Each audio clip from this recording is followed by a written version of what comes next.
Mesdames et messieurs, bonsoir et bienvenue dans cette édition d'information, une actualité riche. On parlera de santé, on vous amènera à Dabola, le centre du pays. Mais tout d'abord, cette visite des deux grands barrages hydroélectriques. Le président Alpha Condé et son hôte, le président Georges Weah, étaient sur les sites de Kaleta et Swapiti. Une visite pour faire l'état des lieux et mesurer l'ampleur des travaux. Sanassi Keita.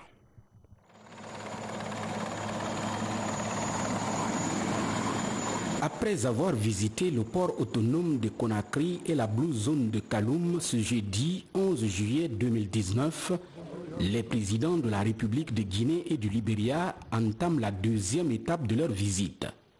Cette fois, ce sont les sites des barrages hydroélectriques de Swapiti et de Kaleta qui ouvrent leurs portes aux deux hommes d'État.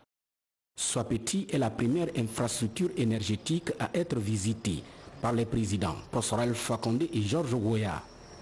C'est un barrage hydroélectrique en pleine construction dont les travaux avancent à grands pas avec le génie créateur chinois CWE, China Water and Electric.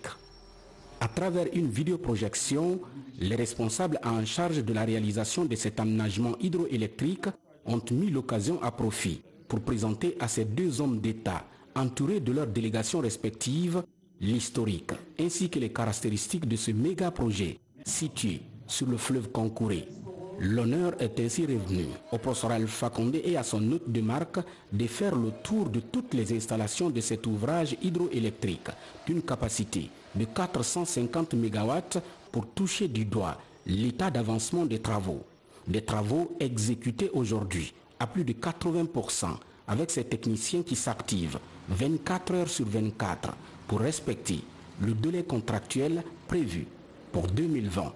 C'est une occasion pour nous de nouveau de nous prouver notre engagement sur le terrain et nous savons aussi que cela nous interpelle chaque fois que le président de la République nous vient, surtout aussi avec ses hôtes, ça fouette notre ardeur et c'est pourquoi tout ce que nous avons, notre planning le montre, nos actions le montrent et nous voulons, conformément au planning, au-delà du planning, n'est-ce pas, achever ces travaux avant terme. Et vous savez que nous devons être interconnectés à tous ces États, y compris le Libéria. C'est là d'ailleurs l'un des motifs, n'est-ce pas, de la visite, n'est-ce pas, du président libérien. Il vient voir, n'est-ce pas, comment évolue Swapiti, comment évoluent les sites guinéens qui sont appelés, n'est-ce pas, à échanger de l'énergie avec le Libéria. Donc, comme je le dis, c'est un motif d'encouragement.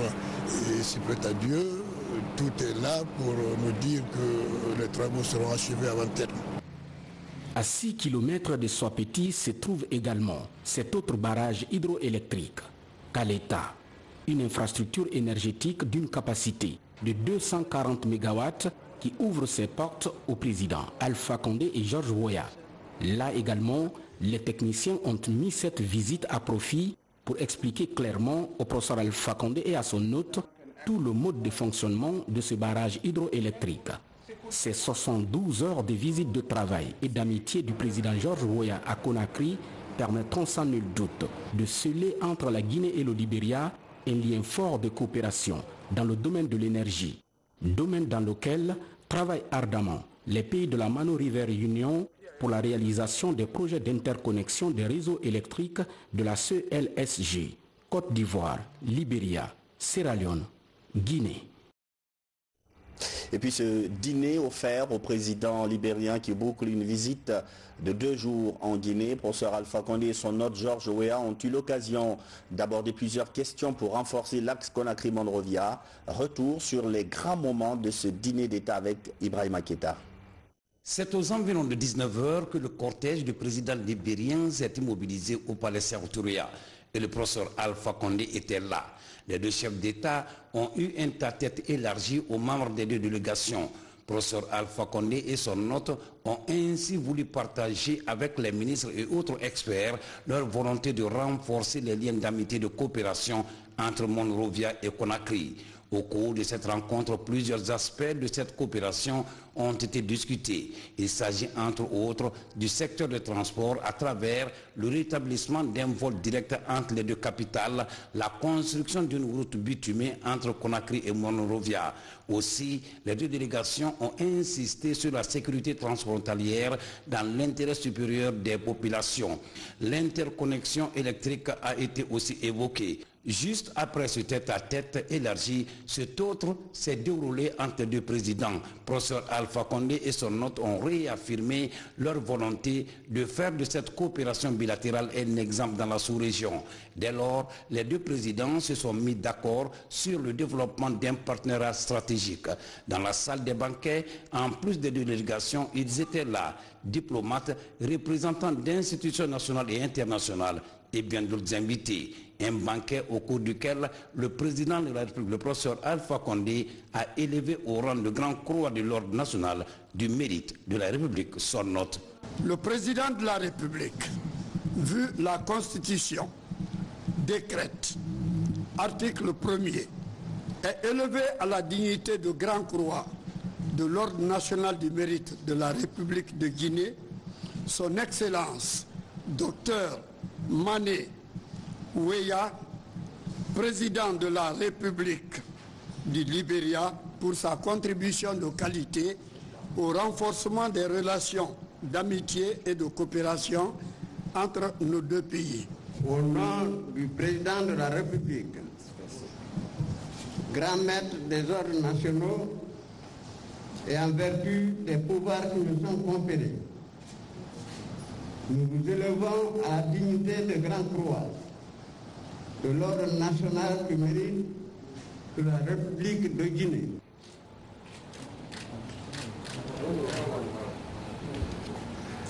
Merci. Pour le président libérien, cette décoration est la preuve éloquente du nouveau départ que les deux pays veulent amorcer. Your Excellency, President Condé, let me use the occasion on behalf of our... Excellence, Monsieur le Président de la République, je viens au nom du peuple libérien vous délivrer un message de remerciement pour l'invitation que vous m'avez faite de venir visiter votre beau pays. Recevez aussi un message de mon épouse, Madame Claire Ouéya, qui malheureusement n'a pu effectuer le déplacement à Conakry dû à des engagements pris auparavant, ainsi que les salutations de son épouse à l'endroit de votre épouse. Au nom de ma délégation et de moi-même, je vous remercie encore une fois de plus pour votre accueil et hospitalité, pour l'accueil et l'hospitalité dont vous avez fait montre à notre arrivée dans votre beau pays, votre belle capitale. Je suis très heureux d'être de retour à Conakry, une ville que j'ai visitée de nombreuses fois et où j'ai tissé des amitiés. Aussi lors de ma carrière professionnelle de football, très souvent, j'ai joué à Conakry. Je suis aussi venu à Conakry au nom de la paix. Lors de ma campagne, je suis venu plusieurs fois à Conakry. Donc aujourd'hui, c'est avec une immense joie à Conakry et en Guinée que je considère comme ma seconde patrie. Nous sommes heureux d'être là et aussi signifier que le peuple du Libéria et le peuple guinéen n'en font qu'un. Nous partageons une même frontière, nous avons les mêmes ethnies et nous avons beaucoup de valeurs culturelles qui sont similaires. Distingués invités, mesdames et messieurs, ma visite aujourd'hui ici en République de Guinée est très significative parce que c'est une occasion de renforcer les liens d'amitié et de coopération qui existent si heureusement entre nos deux nations. Je suis ici aujourd'hui sur le sol guinéen pour rencontrer mon très cher frère, le président Alpha Condé, ainsi que les officiels du gouvernement guinéen. Et nous ne faisons que suivre les pas de nos prédécesseurs qui ont tissé de forts liens, notamment le président William Tubman et feu président Ahmed Sékou Touré. La coopération entre ces deux leaders est un exemple pour nous. Un exemple qui a pu nous permettre de mettre en place des programmes au bénéfice de nos populations respectives, ainsi que pour notre sous-région et tout le continent. Nous devons, vous et moi, chers frères, renforcer ces liens qui ont été créés par nos prédécesseurs. Ces liens où a été instaurée une tradition d'amitié, de renforcement des relations bilatérales dans l'intérêt de la paix et de la sécurité dans notre région. Nous devons revenir sur leurs traces pour le bénéfice mutuel de nos populations et encore une fois, renforcer ces liens. Par exemple, aujourd'hui, nous n'avons aucune ligne directe de transport, notamment dans le domaine aérien ou par rail entre nos deux pays. Il est maintenant nécessaire que nos deux États se reconnectent afin de faciliter le mouvement des personnes et des biens. Je ne peux venir en Guinée sans parler de paix. La paix pour nos pays respectifs, ainsi que pour la sous-région. Cette paix doit être maintenue à tout prix. Et la meilleure manière de s'assurer que cette paix est maintenue, c'est le respect des lois, ainsi que les droits des uns et des autres de chaque côté de la frontière. Parce que nos pays, ainsi que notre région, ne peuvent que se porter mieux lorsque cela est établi. Nous devons continuer la bataille pour maintenir cette paix dont nous jouissons tous aujourd'hui, parce que nous sommes dans un monde relativement difficile. La sécurité dans notre région est essentielle. Ensemble, nous devons former un partenariat stratégique pour protéger nos frontières poreuses et en même temps permettre le mouvement des biens et des personnes sans porter préjudice au mouvement des biens et des personnes. Je suis ici encore pour vous transmettre un message de paix, de coopération ainsi que de solidarité régionale. Je suis aussi ici pour renforcer la coopération entre nous, pour qu'ensemble, nous explorions les voies et moyens pour renforcer notre coopération économique et renforcer nos liens pour le bien mutuel de nos pays ainsi que de nos populations. Chemin faisant, nous devons explorer de nouvelles opportunités de partenariat et de joint venture qui pourront nous permettre de développer nos économies et d'apporter la prospérité et la création de nouveaux emplois pour nos populations. C'est pour ça qu'aujourd'hui j'ai le plaisir de noter qu'après d'âpres discussions entre vous et moi, Président Condé, au cours de cette visite, ainsi que les rencontres de nos différents ministres et des équipes techniques, que la République de Guinée et le Libéria aient réaffirmé leur volonté de travailler dans un même état d'esprit, à l'unisson, comme un seul peuple, en termes de négociations avec les partenaires étrangers, dans le but de transporter les produits et les minerais de la République de Guinée à travers le Libéria. Et dans ce cadre, les deux gouvernements sont tombés d'accord afin de mettre en place une commission mixte spéciale qui va travailler immédiatement dans ce cadre. Nous sommes aussi tombés d'accord afin de créer des liens au niveau des transports par voie aérienne, par terre ainsi que par mer.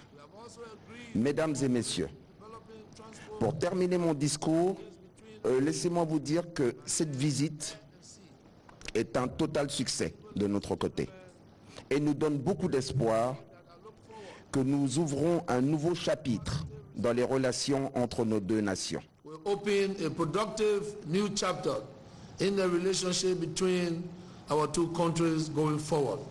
Merci beaucoup. Véritable offensive qui marque un nouveau départ pour les deux pays. Pour le président guinéen, la Guinée et le Libéria viennent de loin. La visite du président Weah est un grand événement pour nous. D'abord, nous n'avons pas oublié que le Libéria a connu son indépendance presque un siècle avant nous et a eu à nous accompagner dans notre lutte de libération. Le Libéria a connu beaucoup de guerres civiles qui ont affaibli son économie et a poussé beaucoup de Libériens en exil. Nous avons eu beaucoup de camps dans la région forestière, mais aussi vers Conakry pour les réfugiés. Mais la Guinée a été de tout temps aux côtés du Libéria. Tant du président Sékou Touré que du temps du président Conté. En effet, chaque fois qu'il y a eu des conflits au Libéria, la Guinée est intervenue pour apporter son soutien à notre peuple frère. La Guinée et le Nigeria ont envoyé des troupes au Libéria bien avant la création de l'ECOMOG. Donc nous avons été très heureux que le Libéria ait retrouvé la paix et la concorde. Malheureusement, nos deux pays avec le Sierra Leone ont eu à subir l'épreuve douloureuse de l'Ebola qui a eu des conséquences extrêmement graves tant au point de vue de nos populations que de notre économie. Mais nous avons été, au lieu de stigmatiser un pays et un autre, nous avons été très solidaires pour mener ce combat ensemble et Dieu nous a aidés à sortir de cette pénible épreuve. Comme a dit le président Weah, il connaît très bien Conakry et la Guinée. Je ne suis pas sûr s'il y a une élection à Conakry si je pourrais le battre. Je vais devoir des pancartes AKB et Weah. Bon, AKB, c'est l'ancien capitaine de l'équipe de football de Guinée. Et j'avoue que je ne le connaissais pas, c'est le président Weah qui me l'a présenté. Et puis quand nous avons été au port et au Blue Zone, il y avait des grands pancartes AKBB, souhaite bienvenue au président Weah. Bon, que les gens du port connaissent Weah, c'est normal, c'est les grandes personnes, ils savent qu'il a été ballon d'or. Mais notre grande surprise, c'est quand on a été au Blue Zone, où de tout petits enfants étaient en train de jouer au ballon. Alors j'ai demandé, vous le connaissez? Ils n'ont pas dit, Weah, ils ont dit, oui, ballon d'or.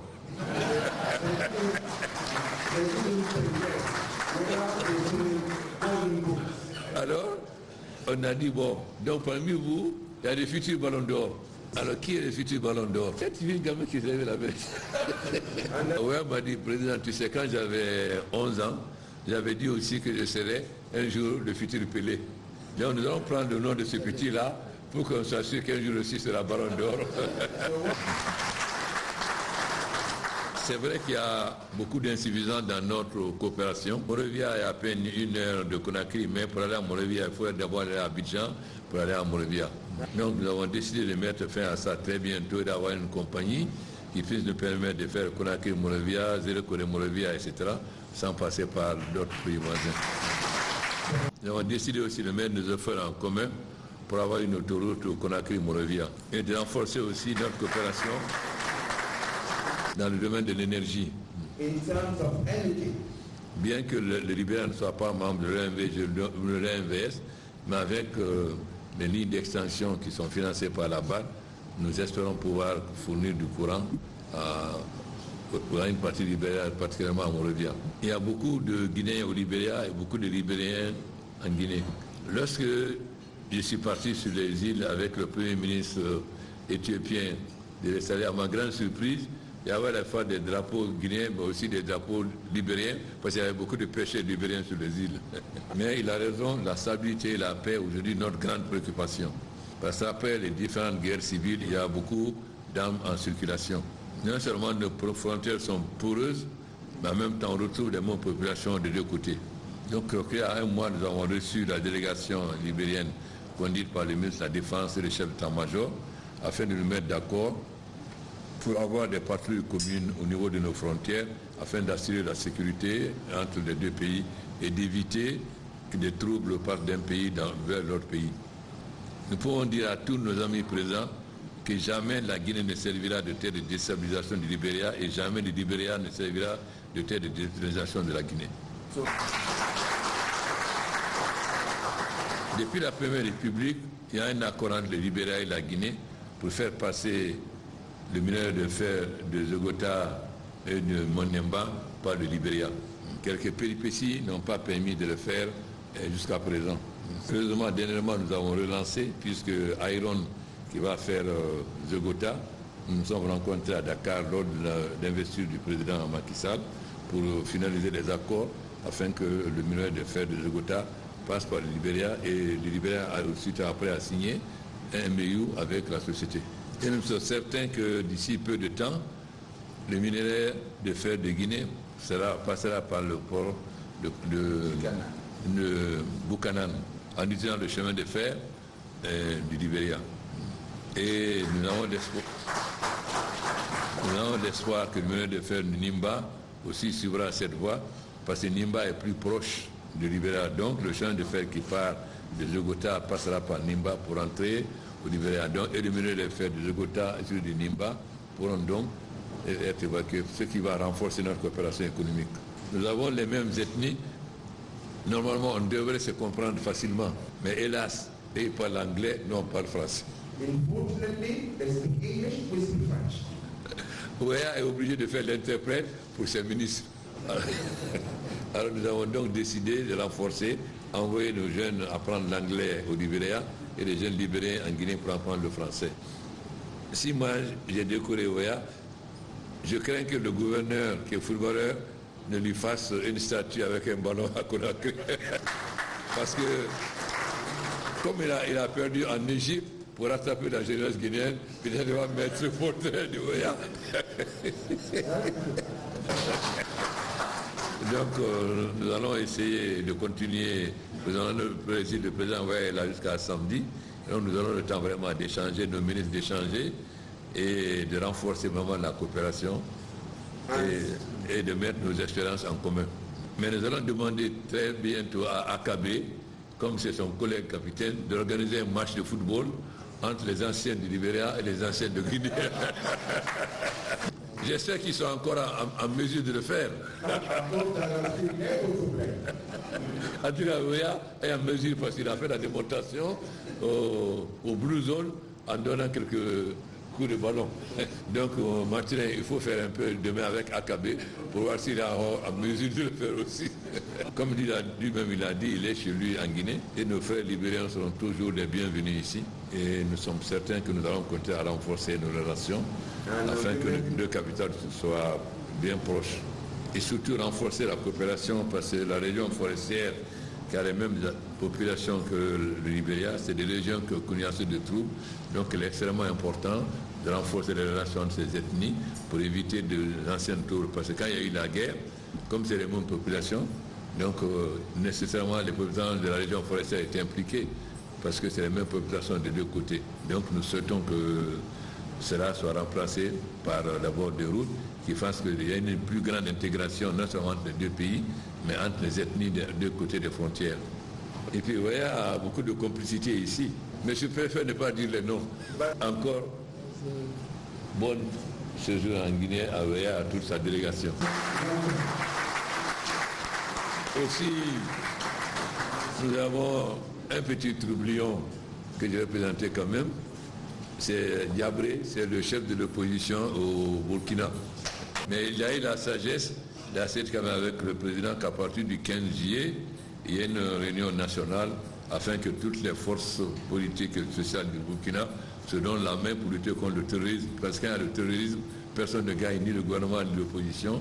Donc c'est sage qu'ils acceptent de se donner la main. C'est un petit frère, bien qu'il soit tribunal, il écoute quand même.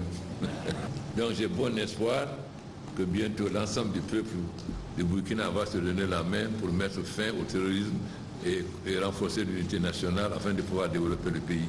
Nous avons assez parlé, on va laisser maintenant les gens manger.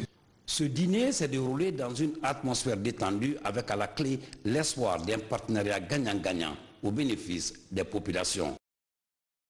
Dans l'actualité nationale encore, la réforme de l'état civil, les résultats sont très attendus. Un nouveau programme va très bientôt être lancé pour enregistrer les naissances. Une grande révolution dans ce domaine pour mettre fin à des décennies de pratiques. Marouba, Alpha Isiagabar. C'est un projet qui va toucher les 5 communes de la capitale et les 53 communes de la région de l'Abbé. Un nouveau programme qui va renforcer l'enregistrement des naissances par la sensibilisation. Financé par l'Agence italienne pour la coopération et le développement, cette activité se fera dans les hôpitaux et les ménages. Ce programme, si important pour l'état civil guinéen, va se réaliser sur une période de 2 ans. Parce que bien sûr, il y a des grands avantages pour des personnes d'être enregistrées et des enfants, d'avoir la protection qui est donnée par l'existence légale, la connaissance légale des parents, la connaissance légale de l'âge d'un enfant. Il y a tant de lois qui prévoient l'impossibilité de travailler pour les enfants de moins d'un certain âge, mais sinon on n'a pas un acte de naissance, on ne peut pas être protégé pour ça. C'est très important parce que d'abord ça permet la visibilité de l'enfant. Parce qu'il n'est pas normal qu'un enfant naisse et qu'il ne soit pas déclaré. Ce qui lui permet de répondre à tous les actes futurs qui viendront. C'est une action très très importante. L'objectif de ce projet est d'assurer le droit aux mineurs à l'identité. Selon les dernières statistiques, la région de l'Abbé présente un faible taux d'enregistrement des naissances de 35%. Une situation qui préoccupe les responsables de l'état civil guinéen.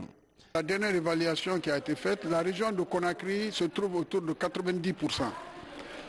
Tandis qu'à l'Abbé, on est autour de 30-35%.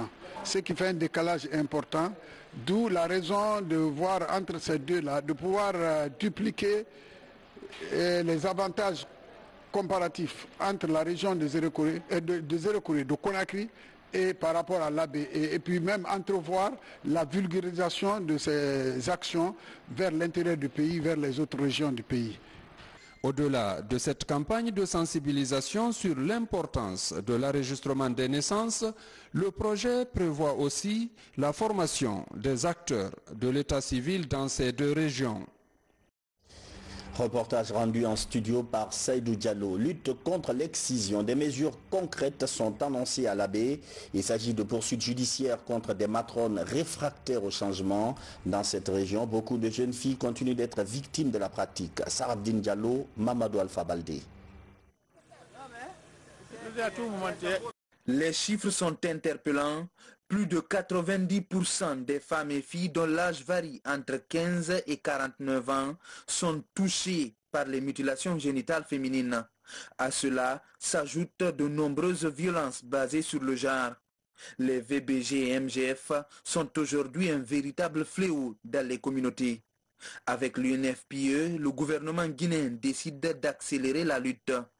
Les services sanitaires, mais surtout l'implication plus accrue de la police et de la gendarmerie est envisagée.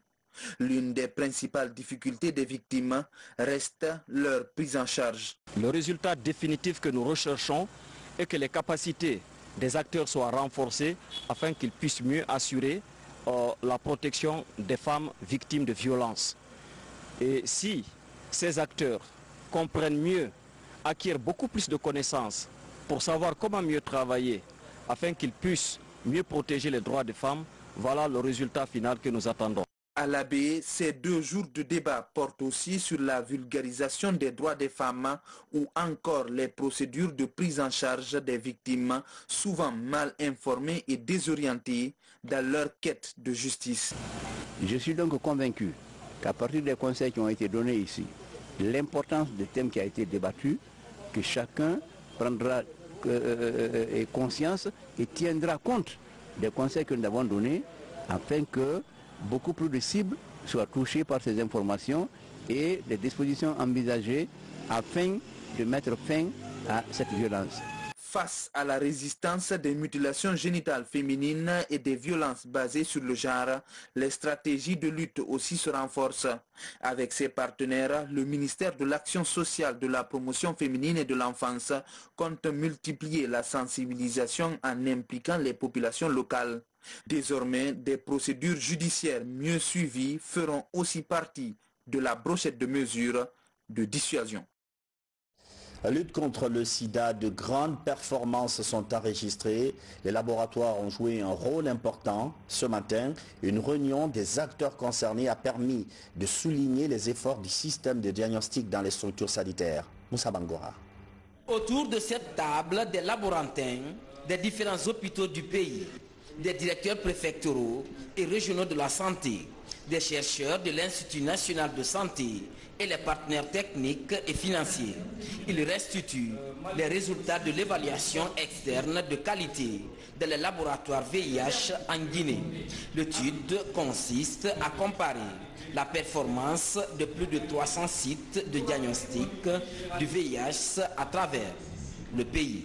L'objectif que le ministère veut atteindre à travers cette évaluation, c'est d'éviter, par exemple, qu'il arrive à n'importe quel endroit du territoire national qu'on dise à quelqu'un qu'il a le VIH alors qu'il ne l'a pas, c'est-à-dire d'éviter qu'il y ait des faux positifs, ou de dire à quelqu'un qui n'a pas le VIH alors qu'il l'a. Donc ça veut dire que cette personne va continuer à transmettre la maladie et son état va également continuer à se dégrader.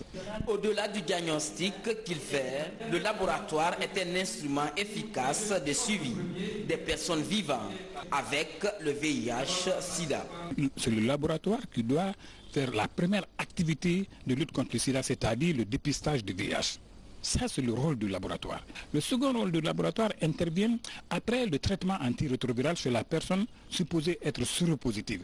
Il faut encore au niveau du laboratoire qu'on se rassure que le traitement qui est en train d'être donné à ce patient, que le traitement marche bien. Donc ça, c'est le suivi biologique. Et compte tenu de cette importance, depuis 2 ou 3 ans maintenant, le laboratoire a été érigé en une direction nationale. Nous avons maintenant une direction nationale des laboratoires avec des démembrements aussi bien au niveau des régions que des préfectures. Parce que qui veut parler de qualité de soins parle d'un diagnostic net et précis et cela se passe en général dans les laboratoires. Selon les dernières enquêtes de l'OMS, Organisation mondiale de la santé, près de 130 000 personnes vivent avec le VIH-Sida.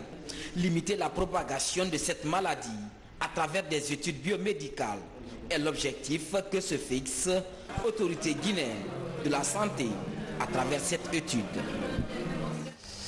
Zoom sur Dabola, le centre du pays. Ce soir, je vous amène à la découverte de la Banque centrale. Elle se trouve dans le village de Diabakania, une localité à vocation agro-pastorale. À côté de la borne, un petit arbre a établi ses quartiers. La nature respire à plein poumon autour de ce repère. Habib Cham.